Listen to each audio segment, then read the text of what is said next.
हम हैं सबसे तेज, सबसे पहले, प्रथम कहा न्यूज। जाता है कि दिल में हो जज्बा कुछ कर दिखाने का, तो जलते दियों को भी आंधियों का डर नहीं होता।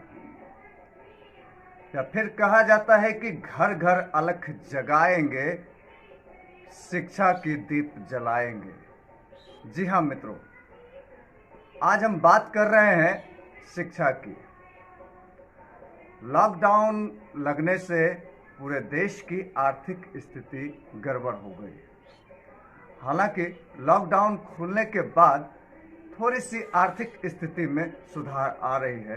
शिक्षा के क्षेत्र में भी सुधार आने की स्थिति हो सकती है, किंतु अभी डिजिटल क्लास के माध्यम से शिक्षा चल रहा है। और इस डिजिटल क्लास के माध्यम से क्या शिक्षकों को लाभ हो रहा है, क्या छात्रों को विशेष लाभ मिल रहा है, क्या छात्र इसमें ज़्यादा रुचि दिखा रहे हैं या छात्र के अभिभावक ज़्यादा रुचि दिखा रहे हैं, आइए इन्हीं सब पहलू पर हम बात करते हैं कुछ शिक्षकों से और कुछ निर्देशकों से और कुछ छात्रों के अभिभावक से।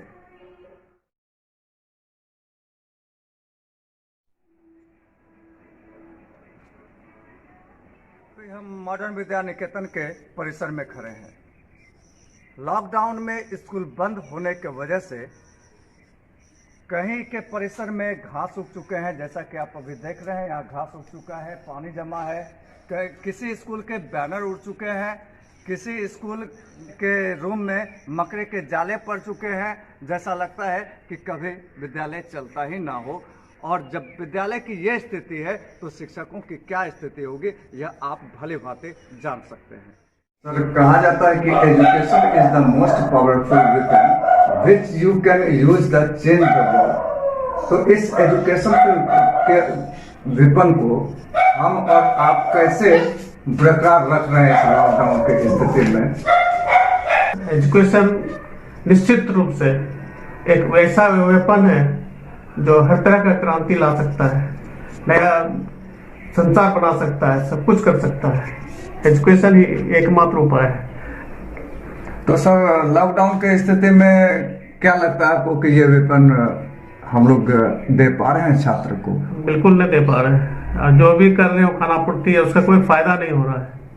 अभी के डेट में जो ऑनलाइन पढ़ाई हो रही है उसका भी बहुत लाभ नहीं हो रहा है, क्योंकि मध्यम वर्ग के जो पेरेंट्स हैं उनके पास एंड्रॉयड मोबाइल नहीं है, या फिर वो इतने गरीबी में है कि वो खरीद के दे नहीं सकते बच्चों को, तो उसका भी फायदा बच्चों को नहीं हो रहा है। सर, बहुत सारे गार्जियन को मोबाइल है लेकिन वो समय नहीं दे पा रहे हैं गार्जियन को, ये बच्चों को पढ़ाने के लिए। तो इस संदर्भ में भी कुछ आप कहना चाहेंगे? गार्जियन का इंटरेस्ट नहीं है, क्योंकि वो जानते हैं इससे बहुत फायदा होने वाला नहीं है।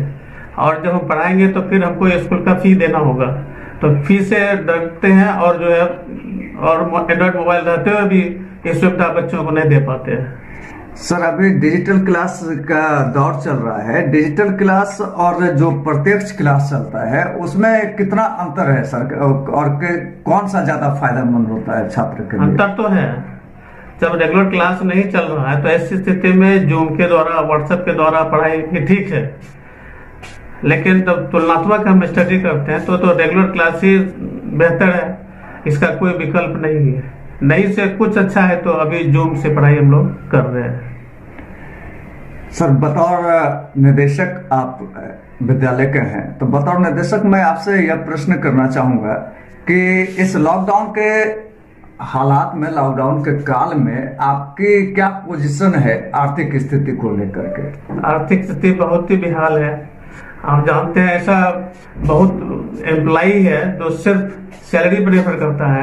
अगर उसका सैलरी 1 महीना रुक जाए तो फिर उसको जो है परेशानी बढ़ने लगती है। 2 महीना रुक जाए तो फिर जो है वो और भी परेशान हो जाता है। स्कूल वाले तंग करते हैं, राशन दुकान वाले तंग करते हैं, दवाई है, तरह तरह के खर्चे, वो परेशान हो जाते हैं। स्कूल में तो अभी 4 महीना से 1 रुपया भी कोई कलेक्शन नहीं आ रहा है, ना कोई देने आ रहा है। तो ऐसी स्थिति में और भी बुरा हाल है। तो सर, जहां तक कि सरकार का निर्देश है कि आप बच्चों से फीस नहीं ले सकते हैं 3 महीने का, लेकिन आपको शिक्षक को पेमेंट करना है, तो इस संदर्भ में आप कैसे वहन करेंगे, कैसे शिक्षक को देंगे? ये तो बेतुका सवाल है। जब पैसा ही नहीं आएगा तो टीचर को कहाँ से पेमेंट करेंगे? अभी तो अपना पेट भरना ही मुश्किल हो रहा है। हाँ, इसका उपाय हो सकता है, अभी जो है जितना भी रिकॉग्नाइज्ड स्कूल है उसका 4-5 साल से RTE का पैसा बाकी है। अगर वो पैसा मिल जाता है तो थोड़ी राहत जरूर मिलेगी। टीचर तो और भी परेशान है, क्योंकि उनका जीवन यापन किसी स्कूल से ही होता है या ट्यूशन से होता है। अभी ये दौड़ में ना उनका ट्यूशन चल रहा है ना स्कूल से 2 रुपया मिल रहा है। उनको भी तो बहुत सारा खर्च है, रूम रेंट है, खाना पीना है, तो और भी परेशान है। सर, हमारे चैनल के माध्यम से आप क्या गुहार लगाना चाहेंगे, क्या गुजारिश करना चाहेंगे सरकार से कि शिक्षक किस तरह से पढ़ाए या किस तरह से अपना काम करे इस कोरोना काल में भी?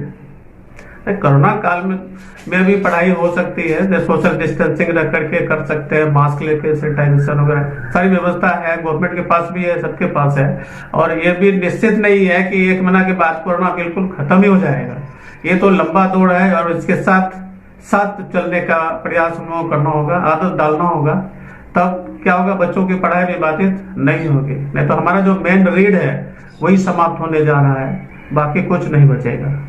सर, एक सर्वे रिपोर्ट के अनुसार यह भी माना जाता है कि अभिभावक इस कोरोना काल में बच्चों को स्कूल भेजने में सक्षम नहीं है या वो भेजना नहीं चाहते हैं, तो उसे किस तरह से एग्री किया जाए? गार्जियन भेजना चाहते हैं, क्योंकि गार्जियन भी इस बात को जानते हैं कि कोरोना की लड़ाई लंबी होगी। ऐसा नहीं है कि 1 महीना के बाद या जुलाई में, अगस्त में ये बिल्कुल खत्म हो जाएगा, ऐसा नहीं। इस चीज को सभी महसूस करते हैं और जान रहे हैं। तो इस स्थिति को देखते हुए पेरेंट्स भी चाहते हैं कि स्कूल जितना जल्दी खुलेगा तो मेरा बच्चा स्कूल जाएगा, फिर आगे का पढ़ाई करेगा। एक तो काफी नुकसान पहले से हो चुका है, तो ये पूरा साल ही उसका गड़बड़ होने वाला है। गार्जियन भी परेशान है। जी, आप अपना नाम बताएं। मेरा नाम पन्नालाल जायसवाल, डायरेक्टर मॉडर्न विद्या निकेतन छठपोखर पूर्णिया। धन्यवाद। थे मॉडर्न विद्या निकेतन के निदेशक श्री पन्नालाल जायसवाल से। अभी आपने उनके विचार को सुना और वो किस तरह से कष्ट से गुजर रहे हैं, उनको अभिभावक को क्या करना चाहिए, शिक्षक को क्या करना चाहिए या उनके लिए क्या संदेश होना चाहिए, सरकार से क्या गुहार इन्होंने लगाया, वो सारा स्टेटमेंट मैंने आपको सुना है।